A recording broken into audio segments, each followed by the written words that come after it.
నమస్కారం. ఎన్సీ న్యూస్కి స్వాగతం. వార్తలకు వెళ్లే ముందుగా హెడ్లైన్స్. ఖానాపూర్ గ్రామంలో ఆయిల్ ఫామ్ మొక్కల పెంపకం, ఉద్యానవన శాఖ ఆధ్వర్యంలో గ్రామస్తులకు అవగాహన. పాల్గొన్న మాజీ మున్సిపల్ వైస్ చైర్మన్ లింగాగౌడ్. భీమ్గల్లో పోలీస్ శాఖ ఆధ్వర్యంలో డ్రగ్ ఫ్రీ తెలంగాణ 100 రోజుల మహోత్సవం, విద్యార్థులకు పోలీసుల అవగాహన ర్యాలీ. జిల్లాలో నైరుతి రుతుపవనాల జోరు, 3 రోజుల పాటు జిల్లాలో వర్షాభావ ప్రభావం.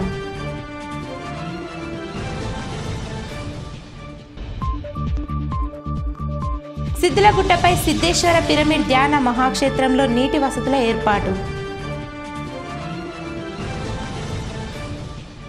ఆర్మూర్ మండలంలోని ఖానాపూర్ గ్రామంలో ఉద్యానవన శాఖ ఆధ్వర్యంలో ఆయిల్ మొక్కల పెంపకంపై అవగాహన కార్యక్రమాన్ని నిర్వహించారు. ఈ సందర్భంగా మాజీ మున్సిపల్ వైస్ చైర్మన్ లింగాగౌడ్ వ్యవసాయ క్షేత్రంలో పామాయిల్ మొక్కలను నాటారు.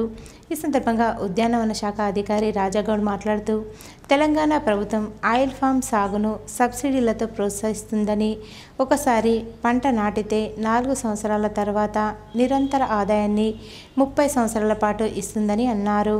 కోతులు, పందులు, దొంగల బెడదలేని, కూలీలు అవసరం కాని పంట సాగని కొనియాడారు. రైతులు, ప్రజలు ఈ అవకాశాన్ని సద్వినియోగం చేసుకోవాలని అన్నారు. ఈ కార్యక్రమంలో ఉద్యానవన శాఖ అధికారులు, గ్రామస్తులు తదితరులు ఉన్నారు. ఫామ్ ఆయిల్ గురించి అవగాహన సదస్సు పెట్టడానికి రాజు గారు, హార్టికల్చర్ ఏఐ గారు అవగాహన కల్పించడానికి రావడం జరిగింది. నేను నా సొంత భూమిలో ఈ రోజు ఒక 5 ఎకరాలలో ఫామ్ ఆయిల్ చెట్టు పెట్టడానికి ముందొచ్చి రాజు గారు చెప్పడం వల్ల నేను ఆయన చెప్పిన మాటలకు ఇన్స్పైర్ అయ్యి నేను ముందుకొచ్చి ఈ రోజు నేను మొక్కలు నాటడం జరుగుతుంది. మన కాంగ్రెస్ ప్రభుత్వము పెద్దపీట వేస్తున్నది. ఫామ్ ఆయిల్ గురించి అయితే ముఖ్యంగా మన మంత్రి నాగేశ్వరరావు గారు స్వయాన తన 200 ఎకరాల 20-30 ఏళ్ల కిందటనే ఫామ్ ఆయిల్ తోటలు పెట్టడం జరిగింది. అంతర పంట పోక చెట్టు కూడా పెట్టిండు. అట్లా పెట్టు ఆయన దగ్గరుండి మరి పంటల గురించి పర్యవేక్షిస్తున్నారు. మొన్ననే నిజామాబాద్ వచ్చినప్పుడు మన కలెక్టర్ గారు కూడా మంచి స్పందించి, కలెక్టర్ గారు కూడా మంచి ప్రోత్సాహం ఇస్తున్నారు. ఇది మన రైతుల ప్రభుత్వం. కాంగ్రెస్ గవర్నమెంట్ లో రైతులకు పెద్దపీట వేస్తున్నది.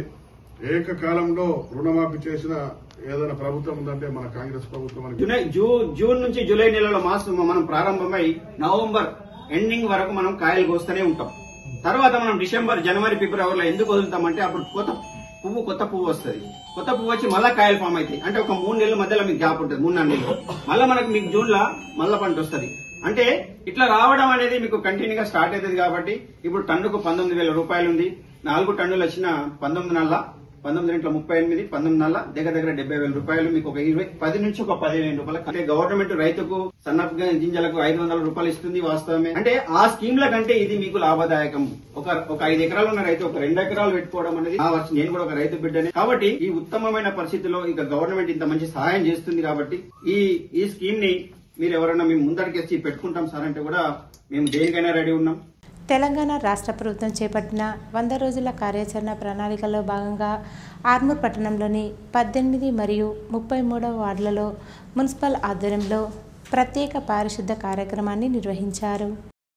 ఈ సందర్భంగా మున్సిపల్ అధికారులు ప్రజలకు ఘన, వ్యర్థ పదార్థాల నిర్వహణపై అవగాహన కల్పించారు.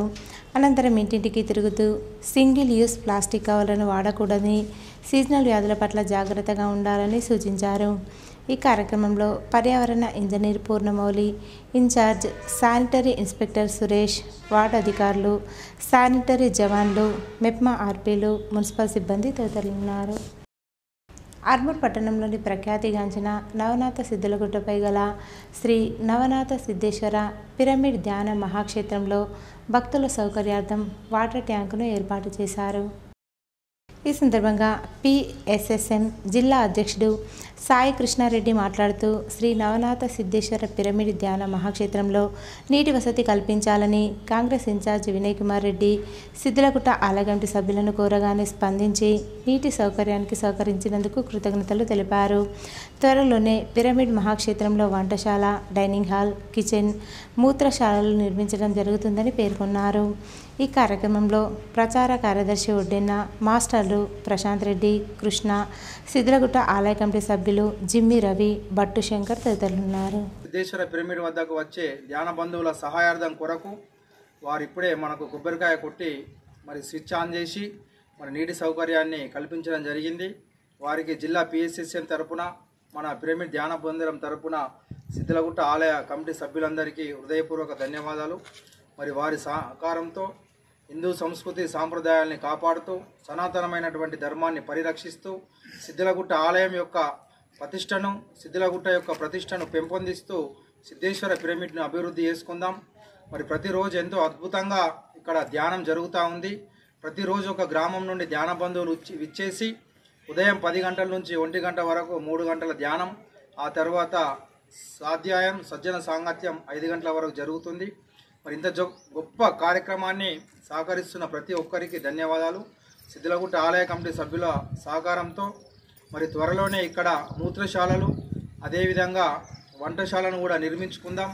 మరి అందరి సహకారంతో సిద్ధేశ్వర పిరమిడ్ని అభివృద్ధి చేసుకుందాం. సహకరిస్తున్న ప్రతి ఒక్కరికి హృదయపూర్వక ధన్యవాదాలు. విద్యార్థి సేన ఆధ్వర్యంలో డ్రగ్ ఫ్రీ తెలంగాణ 100 రోజుల మహోద్యమ కార్యక్రమంలో భాగంగా మొదటి రోజు భీమ్గల్ మండలంలో అవగాహన ర్యాలీ నిర్వహించారు. విద్యార్థులు గంజాయి, డ్రగ్స్ మరియు చెడు వ్యసనాలకి అలవాటు పడరాదని మరియు చెడు వ్యసనాలకు దూరంగా ఉండాలని, ఈ గంజాయి, డ్రగ్స్ లాంటి వాటిని క్షేత్రస్థాయి నుంచి నిర్మూలించాలని తెలంగాణ రాష్ట్రమంతటా 100 రోజుల కార్యక్రమాలు చేపట్టామని విద్యార్థి సేన జిల్లా సంయుక్త కార్యదర్శి వెంకటేష్ నాయక్ తెలిపారు. విద్యార్థుల్లో మానసిక, శారీరక ఒత్తిడికి లోనవ్వకుండా ఉండాలంటే విద్యతో పాటు ఆటలు ఎంతగానో అవసరమని అన్నారు. ఇలాంటి డ్రగ్స్ మరియు గంజాయి లాంటి వాటి మీద పోలీస్ శాఖ మరియు ఎక్సైజ్ శాఖ వారు ప్రత్యేక దృష్టి పెట్టి గంజాయిని నిర్మూలించాలని కోరారు. ఈ కార్యక్రమంలో పోలీస్ శాఖ వారు మరియు విద్యార్థి సేన నాయకులు ప్రణయ్, వికాస్, సిద్ధు, అజయ్, అంజీ, అరవింద్ స్కూల్ విద్యార్థులు, కాలేజీ విద్యార్థులు తదితరులు పాల్గొన్నారు.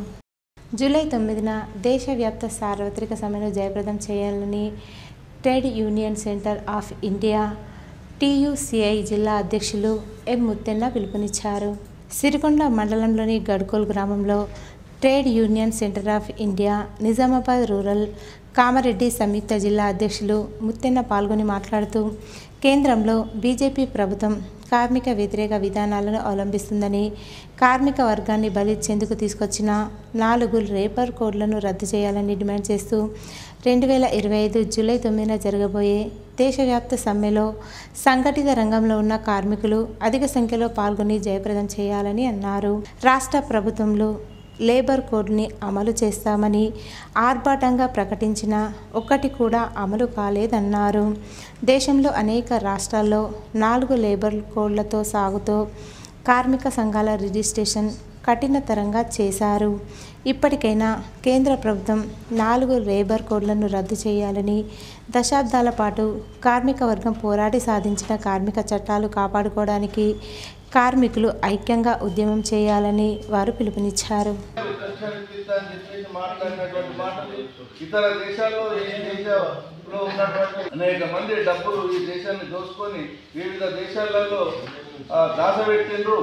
అవన్నీ తీసుకొచ్చి ప్రతి స్త్రీకి 15 లక్షల రూపాయలు పంపిస్తారని చెప్పేసి జీరో ఖాతాలు తీపించి ఇప్పటి వరకు జీరోనే తప్ప ఏమీ ఇది లేదు. కాబట్టి ఈ మాటలకు మనం మోసపోయి ఉండకుండా ఈనాడు కార్మికులు 47 కోట్ల మంది కార్మికులు ఇవాళ ఈ ప్రభుత్వం వ్యతిరేకంగా ఈయన ఇప్పుడు జూలై 9 తారీఖు నాడు సార్వత్రిక సమ్మె, దేశవ్యాప్తంగా సార్వత్రిక సమ్మె జరిపి ఆయనను కళ్ళు తెరిపించే రకంగా, అవసరమైతే ప్రధానమంత్రిగా ఊడగొట్టే రకంగా కూడా ఆలోచిస్తున్నారు. కాబట్టి కార్మికులు దీన్ని విజయవంతం చేయాలని దేశవ్యాప్త కార్మికులకు, ప్రధానంగా మన దగ్గర ఉన్నటువంటి మన జిల్లాలో ఉన్నటువంటి అందరు కార్మికులు దీన్ని విజయవంతం చేయాలని చెప్పేసి తెలియజేస్తున్నారు. రాష్ట్ర ప్రభుత్వం పెండింగ్లో ఉన్న ఫీజు రియంబర్స్మెంట్ వెంటనే విడుదల చేయాలని విద్యార్థి సంఘాల నాయకులు ఆందోళన చేపట్టి పలు కళాశాల బంద్కు పిలుపునిచ్చారు. జిల్లా కేంద్రంలో PDSU మరియు SFIతో పాటు పలు విద్యార్థి సంఘాల నాయకులు జిల్లా కేంద్రంలో ర్యాలీ నిర్వహించి కళాశాలను బంద్ చేయించారు. ఫీజు రియంబర్స్మెంట్ విడుదల చేయకపోవడం పట్ల తీవ్ర నిరసన వ్యక్తం చేస్తున్నట్లు స్పష్టం చేశారు. కోట్లలో బకాయిలు ఉన్న ఫీజు రియంబర్స్మెంట్ను ప్రభుత్వం వెంటనే విడుదల చేసి విద్యార్థులను అన్ని విధాలుగా ఆదుకోవాలని అన్నారు. లేదంటే రానున్న రోజుల్లో విద్యార్థులు చేసే ఆందోళనకు ప్రభుత్వాలు పతనం కాక తప్పవని హెచ్చరించారు. ఈ కార్యక్రమంలో విద్యార్థులు, విద్యార్థి సంఘాల నాయకులు ఉన్నారు. 7,500 కోట్ల పెండింగ్ బకాయిలు ఉన్నాయి. ఈరోజు మొత్తం కూడా బకాయిలు విడుదల చేయకపోవడం వల్ల విద్యార్థులు వాళ్ళ సర్టిఫికేట్లు కాలేజీల్లోనే ఉండిపోతున్నాయి. పేద మధ్యతరగతి విద్యార్థులు ఈరోజు ఉన్నత చదువులకు పోకుండా ఈరోజు ప్రభుత్వం గుట్టపడుతున్నారు. ఏదైతే రాష్ట్ర ప్రభుత్వం ఫీజు రియంబర్స్మెంట్ ప్రభుత్వాన్ని కాంగ్రెస్ ప్రభుత్వం ప్రవేశపెట్టిందో నేడు అదే ప్రభుత్వం మొత్తం కూడా ఫీజు రియంబర్స్మెంట్ పథకాన్ని ఎత్తేసేందుకు ఈరోజు కుట్ర పన్నుతుంది. వెంటనే ఫీజు రియంబర్స్ పథకాన్ని వెంటనే కంటిన్యూ చేయాలి. అదేవిధంగా పెండింగ్లో ఉన్నటువంటి బకాయిలు కూడా చెల్లించాలని ఈరోజు పీడీఎస్యూ ఆధ్వర్యంలో ఆందోళన కార్యక్రమాలు చేయడం జరుగుతుంది. ఏదైతే ఫీజు రియంబర్స్మెంట్ రిలీజ్ చేయకపోతే భవిష్యత్తులో రాష్ట్ర ప్రభుత్వాన్ని తిరుగుబాటు తప్పదని ఈ సందర్భంగా పీడీఎస్ తరఫున రాష్ట్ర ప్రభుత్వాన్ని మేము హెచ్చరిస్తాం. 10 ఏళ్లు ఎంపీ మరియు ఎమ్మెల్సీగా అధికారంలో ఉన్న కల్వకుంట్ల కవిత బీసీల గురించి మాట్లాడలేదని పీసీసీ అధ్యక్షులు మహేష్ కుమార్ గౌడ్ మీడియా సమావేశంలో అన్నారు. హైదరాబాద్లోని గాంధీ భవన్లో ఏర్పాటు చేసిన మీడియా సమావేశంలో ఆయన మాట్లాడారు. భారత నాయకురాలిగా లేఖ రాశారా, జాగృతి అధ్యక్షురాలి హోదాలో రాశారా చెప్పాలన్నారు. 10 ఏళ్లు అధికారంలో ఉన్నప్పుడు కవిత బీసీల గురించి మాట్లాడారా అని ప్రశ్నించారు. స్థానిక సంస్థలో బీసీలకు ఉన్న రిజర్వేషన్లు 21% తగ్గించింది కేసీఆర్ కాదా అని ప్రశ్నించారు. 2014 నుంచి 2018 వరకు తెలంగాణ క్యాబినెట్లో ఒక్క మహిళ కూడా లేనప్పుడు స్పందించారా? ఉద్యమాలు చేశామని చెప్పుకుంటున్న కవిత ఏనాడైనా సాటి మహిళల గురించి మాట్లాడారా అని ఆరా తీశారు. ఎల్బీ స్టేడియంలో శుక్రవారం సామాజిక సమరభేరి పేరిట కార్యక్రమం ఏర్పాటు చేసినట్టు మహేష్ కుమార్ గౌడ్ చెప్పారు. గ్రామ కమిటీల ఉద్దేశించి ఏఐసిసి అధ్యక్షుడు ఖార్గే ప్రసంగిస్తారని తెలిపారు. 10 ఏళ్లు అధికారులు ఉన్నప్పుడు నువ్వు ఎంపీగా ఉన్నావు, ఎమ్మెల్సీగా ఉన్నావు. మీ ద్వారా నేను వారిని అడుగుతాను, ఒక్క ప్రెస్ కట్టింగ్ గాని ఒక వీడియో గాని చూపించగలుగుతారా? ఆవిడ బీసీల గురించి మాట్లాడినట్టు మీ ద్వారా వారికి ఛాలెంజ్ చేస్తా. ఒక్క ప్రెస్ క్లిప్పింగ్ ఆనాడు ఆవిడ కవిత గారు ఎంపీగా, జాగృతి అధ్యక్షురాలుగా, తర్వాత ఎమ్మెల్సీగా ఉండి బీసీల గురించి ఏదైనా ఒక మాట మాట్లాడినారా మీరు? ఇవాళ బీసీల గురించి రాజకీయ శూన్యంలో ఉన్నటువంటి కవిత గారు మనుగడ కోసం వారి అన్నతో ఉన్న ఆస్తి తగాదా నుంచి బయటపడేందుకు ఆస్తి పంపకాలు వాటా తెగక ఆవిడ ఉనికి కాపాడుకోవడానికి బీసీలు జపమెత్తుకుంది తప్ప ఆవిడ బీసీల కోసం చేసిందేమీ లేదు. ఆవిడ గారికి బీసీల గురించి మాట్లాడే అర్హత లేదు. నిజామాబాద్ జిల్లా కేంద్రంలోని ఆర్ఆర్ రెసిడెన్సీలో మన ఆషాఢం గోరింటాకు వేడుక కార్యక్రమం మహిళలు కన్నుల పండుగ నిర్వహించారు. మొదటగా మహిళలందరూ ఒకరినొకరు స్వాగతం తెలుపుకొని గులాబీ పువ్వులు మీద ఆకులు మరియు మెహందీ గాజులు పసుపు కుంకుమలతో స్వాగతం తెలుపుకొని అందరూ కలిసి ఆకులు తెంపి ఒకరినొకరు మహిళలు మెహందీ దంచిన తర్వాత ఒకరి చేతులకు ఒకరు మెహందీ పెట్టుకోవడం. ఆషాఢ మాస గోరింటాకుతో ఈ ఆషాఢ మాసంలో వర్షాలు పడటంతో వాతావరణం చల్లగా మారుతుందని, సూక్ష్మ క్రిములు చేతులకు అంటు రోగాలు వ్యాపించకుండా క్రమంలో గోరింటాకును పెట్టుకుంటే అంటు రోగాలు దరిచేరవని మరియు మహిళలందరూ ఆషాఢమాస గోరింటాకు పండుగ నిర్మించుకోవాలని మా రెసిడెన్సీ వాస్తవ్యులు ప్రతి సంవత్సరం ఇలాగా నిర్వహించుకుంటున్నామని, కలిసికట్టుగా కులమత భేదాలు లేకుండా ఘనంగా నిర్వహించుకుంటున్నామని వారు తెలిపారు. ఈ కార్యక్రమంలో మహిళలందరూ పాల్గొని ఆనందోత్సవాలతో గడిపారు. చిన్ననాటి జ్ఞాపకాలను గుర్తు చేసుకుని ఈ సాయంకాలం వేళ ఈ కార్యక్రమం నిర్వహించుకోవడం ఆనందంగా భావిస్తున్నామని తెలిపారు. ఆర్ఆర్ రెసిడెన్సీలో మేమందరము ఆషాఢ మాసం గోరింటాకు సెలబ్రేషన్స్ మహిళలందరం కలిసి జరుపుకుంటున్నాము. ఎప్పుడు ఇట్లాగే జరుపుకోవాలని, అందరం హ్యాపీగా ఉండాలని కోరుకుంటున్నాము. మేము మహిళలందరం ఇలా పండుగ జరుపుకోవడం చాలా హ్యాపీనెస్ ఉంది. ఆల్ ఇండియా బంజారా సేవా సంఘం నూతన అధ్యక్షులుగా ఎన్నికైన బాబురావు నాయక్ బంజారా సంఘ సభ్యులకు ధన్యవాదాలు చెప్పారు. నిజామాబాద్ జిల్లా ఆల్ ఇండియా బంజారా సేవా సంఘం ఏఐబిఎస్ఎస్ నూతనంగా ఏర్పడినటువంటి కమిటీ ద్వారా మీడియా సమావేశం నిర్వహించారు. ఆదివారం జరిగిన ఏఐబిఎస్ఎస్ ఎన్నికలు ప్రజాస్వామ్య పద్ధతిలో ఏకగ్రీవంగా జరిగాయి. ఈ ఎన్నికల్లో జిల్లా అధ్యక్షునిగా మూడ్ బాపురావు నాయక్, ప్రధాన కార్యదర్శిగా కొర్ర గంగాధర్ నాయక్ ఎన్నికయ్యారు. మీడియా సమావేశంలో గౌరవ అధ్యక్షులుగా బూక్యా చందు నాయక్ పాల్గొన్నారు. ఈ సందర్భంగా నూతనంగా ఎన్నికైన అధ్యక్షులు మాట్లాడుతూ జిల్లా ప్రజలకు నేను కృతజ్ఞతలు తెలియజేస్తున్నాను. మండలాల వారీగా మండల అధ్యక్షుని, ప్రధాన కార్యదర్శులు అందరూ సహకరించి నన్ను ఏకగ్రీవంగా ఎన్నుకున్నందుకు మండల కమిటీలకు కూడా నా ప్రత్యేక ధన్యవాదాలు తెలిపారు. అదేవిధంగా గతంలో పనిచేసినటువంటి పాత కమిటీకి కూడా నా ప్రత్యేక ధన్యవాదాలు తెలియజేస్తూ ఉన్నాను. నేను ప్రజలకు అందుబాటులో ఉంటాను, ఎల్లప్పుడూ ఇక్కడే ఉంటాను. నేను గతంలో ఆర్గనైజేషన్లో పనిచేసిన అనుభవం ఉందన్నారు. నన్ను నిజామాబాద్ జిల్లా బంజారా సేవా సంఘం అధ్యక్షులుగా ఎన్నుకున్నందుకు తాండా ప్రజలకు అందరికీ నమస్కారాలు, ధన్యవాదాలు తెలియజేసుకుంటూ, నేను సుదీర్ఘంగా ప్రభుత్వ సర్వీసులో పనిచేసి మొన్ననే రిటైర్డ్ అయినాను. మరి నేను ఉద్యోగ సంఘాలలో దాదాపు నాకు ఒక 16-18 సంవత్సరాల సంఘ సేవ చేసే ఎక్స్పీరియన్స్ ఉంది. మరి దాన్ని క్రోడీకరించి జోడించి బంజారా సేవా సంఘం నాకు బంజారాల సేవ చేసే భాగ్యం కల్పించినందుకు నేను వాళ్ళకు ఎల్లప్పుడూ అందుబాటులో ఉండి రాత్రి పగలు ఎప్పుడూ ఏ సమస్య వచ్చినా వాళ్ళకు అందుబాటులో ఉండి సమస్య పరిష్కారానికి కృషి చేస్తాను. దేశ ప్రధాని నరేంద్ర మోడీ 5 రోజుల పాటు జరిగే విదేశీ పర్యటనలో పలు దేశ అధ్యక్షులతో సమావేశమయ్యారు. బ్రిక్స్ దేశాల మధ్య భాగస్వామ్యాన్ని బలోపేతం చేసే లక్ష్యానికి కట్టుబడి ఉంటామన్నారు ప్రధాని మోదీ. వ్యవస్థాపక దేశంలో హోదాలో ఆ కూటమి బలోపేతానికి అన్ని చర్యలు చేపడతామని మోదీ వెల్లడించారు. ఈ సదస్సు సందర్భంగా రియో డి జెనీరోలో వివిధ దేశాల ప్రభుత్వ అధినేతలు ద్వైపాక్షిక అంశాలపై చర్చిస్తారన్నారు. బ్రెజిల్ అధ్యక్షుడు లూయిజ్ ఇనాసియో లూడా డాస్విన్లతో జరిగే సమావేశంలో వర్తమాన దేశాల బలోపేతంపై ముఖ్య చర్చ జరుగుతుందన్నారు. ప్రధాని మోదీ 5 దేశాల పర్యటన కోసం బుధవారం ఉదయం ఢిల్లీ నుంచి బయలుదేరారు. తొలుత ఘానా రాజధాని ఆక్రా చేరుకున్న భారత ప్రధాని అరుదైన స్వాగతం లభించింది. ఘానా అధ్యక్షుడు జాన్ ద్రామాని మహామా స్వయంగా విమానాశ్రయానికి వచ్చి మోదీని ఆత్మీయంగా స్వాగతించడం జరిగింది. గత 3 దశాబ్దాల్లో భారత ప్రధాని ఒకరు ఘనాను సందర్శించడం ఇదే ప్రథమం. ఘనా అధ్యక్షుడు జాన్ ద్రామాని మహాతో ప్రధాని భేటీ అనంతరం 2 దేశాల మధ్య 4 ఒప్పందాలు కుదిరాయి. ఉభయ దేశాల మధ్య సహకారాన్ని విస్తృత స్థాయి భాగస్వామ్యంగా మార్చాలని నిర్ణయించినట్లు ప్రధాని మోదీ తెలిపారు. మోదీ ఇక్కడి నుంచి గురువారం ట్రినిడాడ్ అండ్ టొబాకోకు వెళ్తారు. ఆ తర్వాత అర్జెంటీనా, బ్రెజిల్, నమిబియా దేశాల్లో పర్యటించనున్నారు. రాష్ట్ర వ్యాప్తంగా పోలీసుల బదిలీలు ప్రభుత్వం పకడ్బందీగా నిర్వహిస్తుంది. మల్టీ జోన్ 1 పరిధిలో పనిచేస్తున్న పలువురు సిఐలను జూన్ 23న ట్రాన్స్ఫర్ చేసిన విషయం తెలిసిందే. తాజాగా మరో 8 మంది స్థానచలనం కల్పించారు. వెయిటింగ్లో ఉన్న సిఐ నల్లమోతు చిట్టిబాబును ఖమ్మం మహిళా పోలీస్ స్టేషన్కు ట్రాన్స్ఫర్ చేశారు. అక్కడ పనిచేస్తూ తుమ్మలపల్లి శ్రీహరిని సత్తుపల్లికి బదిలీ చేశారు. రామగుండం కమిషనరేట్ పరిధిలో తాండూరులో విధులు నిర్వహిస్తున్న కన్నం కుమారస్వామిని మదిరకు, కామారెడ్డి డిఎస్బీలో పనిచేస్తున్న తిరుపయ్యను బాన్స్వాడ రూరల్కు పంపించారు. వెయిటింగ్లో ఉన్న ఆర్ బన్సీలాల్ను రామగుండం కమిషనరేట్ పరిధిలోని చెన్నూరు సర్కిల్కు పంపుతూ ఉత్తర్వులు జారీ చేశారు. ఈ నెల 15న జరిగే రైలు రోకో కార్యక్రమాన్ని విజయవంతం చేయాలని ఎమ్మెల్సీ కల్వకుంట్ల కవిత పిలుపునిచ్చారు. హైదరాబాద్లోని ఎమ్మెల్సీ కవిత నివాసంలో జూలై 17న రైలు రోకోకు సంబంధించి పోస్టర్ను ఆవిష్కరించారు. జూలై 17 తారీఖు రోజు బీసీ బిల్లు సాధించేందుకు రైలు రోకో నిర్వహిస్తున్నామన్నారు. రైలు రోకో కార్యక్రమానికి వివిధ పార్టీల మద్దతు కూడగట్టమన్నారు. బీసీ బిల్లు పైన బీజేపీ చొరవ తీసుకోవాలని కోరారు. తెలంగాణ నూతన బీజేపీ అధ్యక్షుడు రామచంద్రరావుకు లెటర్ రాశారన్నారు. ఆయన చొరవ తీసుకుని బీజేపీ అధ్యక్ష హోదాలో తొలి విజయం నమోదు చేసుకోవాలని కోరారు. ఈ రోజు ఏఐసీసీ అధ్యక్షుడు మల్లికార్జున్ ఖార్గే హైదరాబాద్కు వస్తున్నారు. స్థానిక సంస్థల ఎన్నికల్లో లబ్ధి పొందేందుకు మల్లికార్జున్ ఖార్గే హైదరాబాద్ వస్తున్నారు.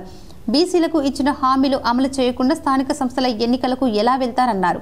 మల్లికార్జున్ ఖార్గే, రాహుల్ గాంధీ, సోనియా గాంధీ, ప్రియాంక గాంధీ బీసీల కోసం పార్లమెంటులో ఎన్నడూ మాట్లాడలేదని కోరారు. మల్లికార్జున్ ఖార్గే బీసీలకు 42% రిజర్వేషన్ అమలు అయ్యేలా బీజేపీ పైన ఒత్తిడి తేవాలని కోరారు.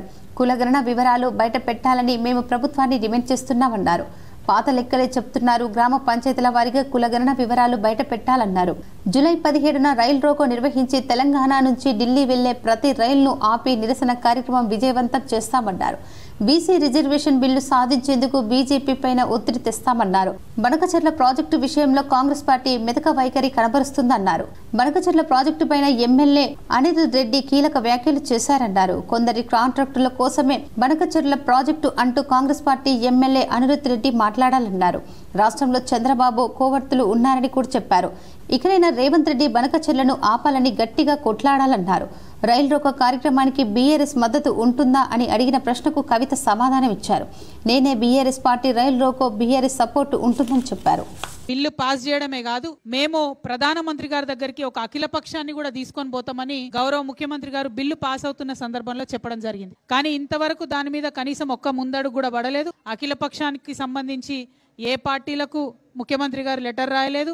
అఖిల పక్షం తీసుకొని వస్తానని ప్రధానమంత్రి గారికి కూడా వారు లెటర్ రాయలేదు. లెటర్ రాయకపోగా మల్లికార్జున్ ఖర్గే గారు, జాతీయ కాంగ్రెస్ పార్టీ అధ్యక్షులైనటువంటి మల్లికార్జున్ ఖర్గే గారు ఇవాళ హైదరాబాద్కు వస్తా ఉన్నారు. ఎందుకోసం వస్తున్నారు? కేవలం కాంగ్రెస్ పార్టీ జిల్లా, మండల, గ్రామ స్థాయి కార్యకర్తలతో మాట్లాడడానికి వస్తా ఉన్నారు. రాబోతున్నటువంటి స్థానిక సంస్థల ఎన్నికలలో వారిని సన్నద్ధం చేయడానికి వస్తా ఉన్నారు. హెచ్ఐవి బాధితులకు ప్రభుత్వం అన్ని విధాలుగా సహాయ సహకారాలు అందిస్తుందని హెచ్ఐవి కంట్రోల్ సొసైటీ సభ్యులు స్పష్టం చేశారు. మాక్లూర్ మండలంలోని దాస్ నగర్లో గల విజయ్ కాలేజ్ తెలంగాణ రాష్ట్ర ఎయిడ్స్ కంట్రోల్ సొసైటీ వారి ఆధ్వర్యంలో సదస్సును విజయ్ కాలేజ్ ఆఫ్ ఫార్మసీలో నిర్వహించారు. దీనికి ముఖ్య అతిథిగా Kakatiya university professor doctor Pingali Narasimharao, జిల్లా హెచ్ఐవి ఎయిడ్స్ నిర్మూలన అధికారి సుధాకర్ హెచ్ఐవి ఎయిడ్స్ నిర్మూలన నివారణ చర్యల గురించి అవగాహన కల్పించారు. అంతేకాకుండా హెచ్ఐవి ఎయిడ్స్ బాధితులకు ప్రభుత్వం అందిస్తున్న సహాయ సహకారాల గురించి వివరించారు. ఈ కార్యక్రమంలో ఫార్మసీ కళాశాల principal doctor CH Suresh, engineering కళాశాల principal doctor SNV Ganesh, Mohan అధ్యాపకులు మరియు విద్యార్థులు ఈ కార్యక్రమంలో పాల్గొన్నారు.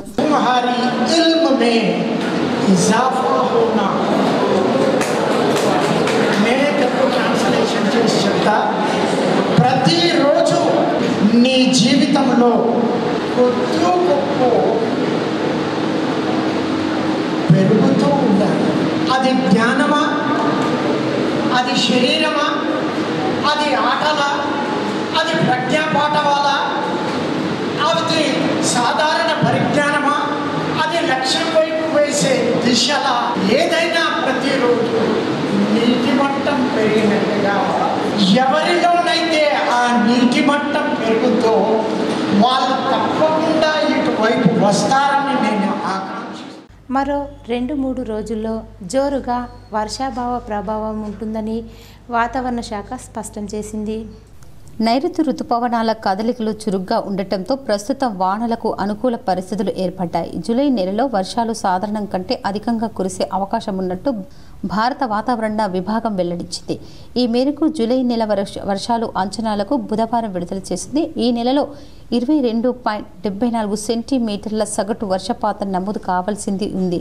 ప్రస్తుత పరిస్థితులను పరిశీలిస్తే సాధారణంగా కంటే కనీసం 6% అధిక వర్షాలు నమోదవుతాయని వాతావరణ శాఖ స్పష్టం చేసింది. ఈ నెలలో 2వ తేదీ నుండి సాధారణ వర్షపాతంలో 10% నమోదైనట్టు వాతావరణ శాఖ వివరించింది. ప్రస్తుతం పసిఫిక్ మహాసముద్రంలో న్యూట్రల్ ఎల్నోదా దక్షిణ ఆఫ్రికా ఓసిలేషన్ పరిస్థితులు నెలకొన్నాయి.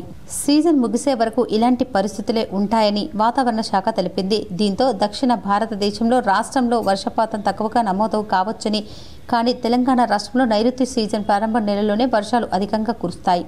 గత 5 ఏళ్లుగా వర్షపాతం నమోదును పరిశీలిస్తే సాధారణం కంటే కనీసం 20% అధిక వర్షాలు నమోదవుతున్నాయి. కానీ ఈ ఏడాది జూన్ నెలలో తీవ్ర నిరాశకు గురిచేసింది.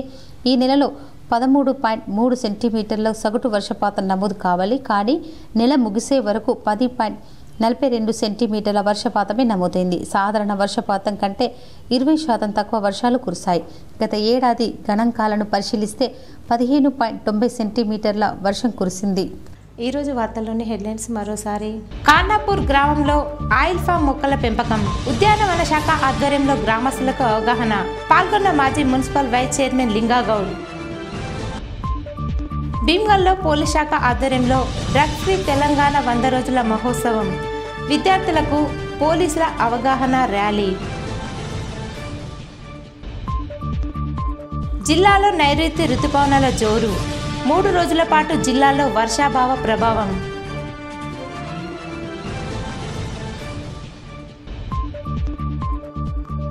సిద్దిలగుట్టపై సిద్ధేశ్వర పిరమిడ్ ధ్యాన మహాక్షేత్రంలో నీటి వసతుల ఏర్పాటు. ఇవి ఈరోజు బులెటిన్లోని విశేషాలు. తిరిగి వచ్చే బులెటిన్లో కలుసుకుందాం. అంతవరకు సెలవు. నమస్కారం.